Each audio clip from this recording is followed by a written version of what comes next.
Assalamualaikum warahmatullahi wabarakatuh.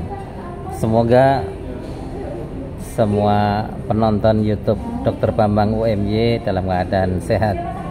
Kalau ada yang sehat di antara Anda, saya doakan semoga Anda cepat sehat. Allahumma shfi mardona.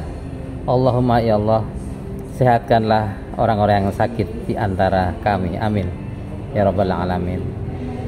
Setiap hal ada prosesnya. Maka andai kata kita belum bisa menikmati proses itu, setidaknya kita bisa menjalani proses itu dengan kesabaran yang indah. Nah, ini ada teman saya yang bernama Indah ini di dekat saya, ya. Kesabaran yang indah. Sabar itu pernah kita bahas, ya. Itu adalah sikap yang paling minimal ketika menghadapi musibah, termasuk ketika kita sakit. Di atas sabar ada sikap ridho dan syukur, ya. Ketika kita sudah bisa mengatakan alhamdulillah ala kulli hal, segala puji bagi Allah dalam segala keadaan, termasuk lagi sehat, lagi sakit, ya, terutama yang kita bahas yang lagi sakit, ya, lagi ada musibah, tetap alhamdulillah, berarti kita sudah bisa menikmati proses. Namun kalaupun kita belum bisa menikmati proses yang berkaitan dengan musibah, sakit, kehilangan dan segala macam yang kurang mengenakkan, maka setidaknya kita bisa menjalani itu dengan penuh kesabaran, karena sabar adalah sikap minimal. Lawan katanya dari sabar, kalau belum mampu sabar, namanya marah. Jadi kalau sabar itu wajib, marah itu sifatnya haram. Nah, tinggal dibalik kan, marah dibalik haram, ya kan? Nah, kembali ke menikmati proses.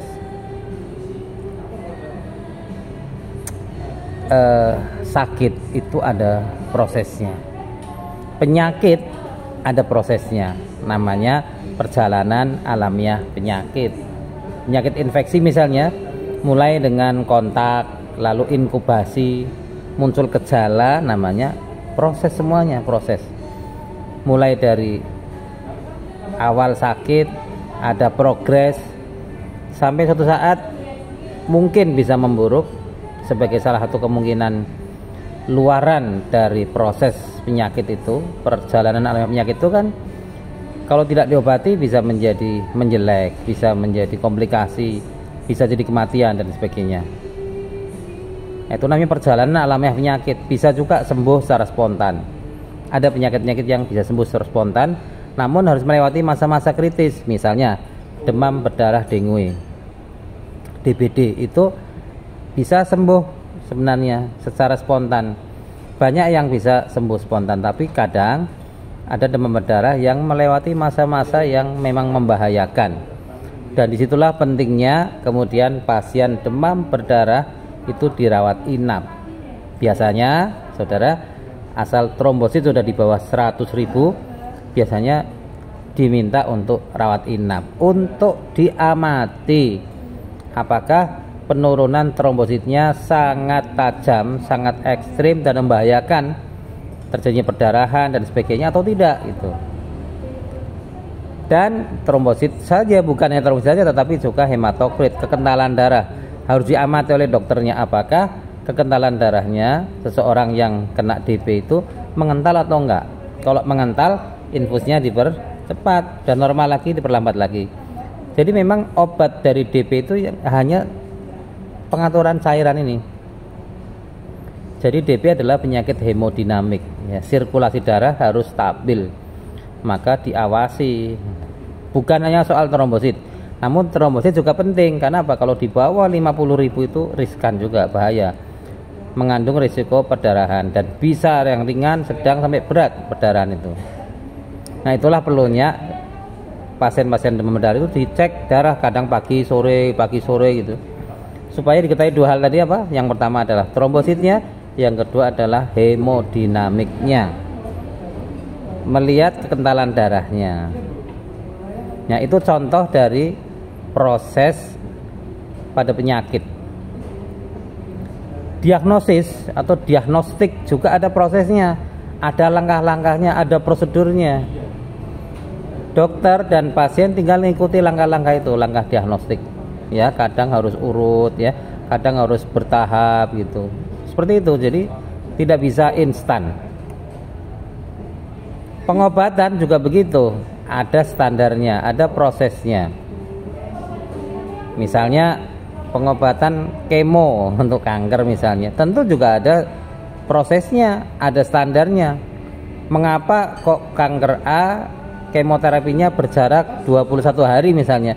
Itu sudah melalui penelitian yang panjang, memperhatikan perjalanan alamiah penyakit, memperhatikan siklus sel ya, dan berbagai macam aspek, lalu disimpulkan oh protokolnya adalah berjarak 21 hari misalnya. Nah, dokter dan pasien tinggal menjalani proses itu.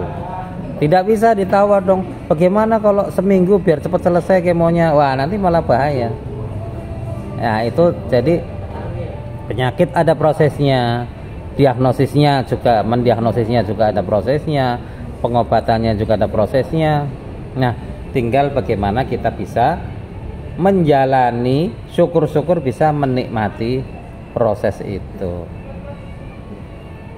Nah, inilah saudara para penonton YouTube Dr. Bambang UMY, kita diminta untuk sabar, tekun, dan bahkan bersyukur ketika mengikuti proses-proses tersebut.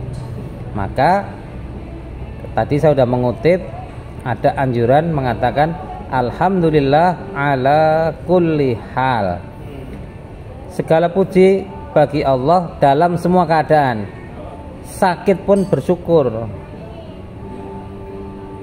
Tetapi paling tidak, kata Nabi, ketika ada musibah, ketika kita orang awam sering menyebutnya divonis ya, divonis dengan penyakit tertentu, sebenarnya dokter bukan hakim ya memvonis ya. Kalau kita sudah didiagnosis dengan penyakit tertentu, kita nggak suka, maka ada kalimat yang juga indah untuk dikatakan, indah lagi nih, dikatakan yaitu qadarullahi wa ma syaa fa'ala. Allah ini adalah ketentuan Allah, dan Allah maha berkehendak terhadap segala sesuatu yang Dia inginkan. Nah, berarti apa? Ya, kita sebagai hamba tinggal menjalani saja, menjalani semuanya. Mulai dari penyakitnya, kita sadar bahwa semua penyakit ada prosesnya.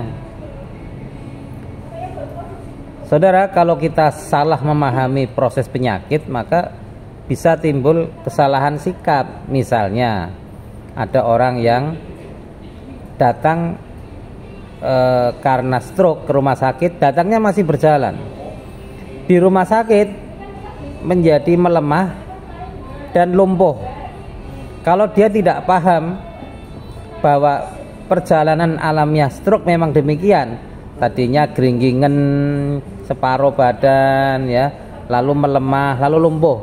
Entah di rumah sakit, nah di rumah ya seperti itu perjalanannya. Kalau nggak tahu, dikiranya loh saya datang rumah sakit kok sampai sana malah lumpuh, padahal memang itu perjalanan on the way mau lumpuh, itulah stroke. Nah, tapi jangan khawatir, kalau kita datang tepat waktu, begitu masih geringging-geringging atau baru lemah, belum sampai lumpuh sudah datang ke rumah sakit, ya katakanlah dalam 6 jam pertama ada gejala muncul, maka itu insya Allah penyembuhannya lebih baik daripada kalau kita datangnya terlambat. Seorang datang terlambat ketika kena stroke.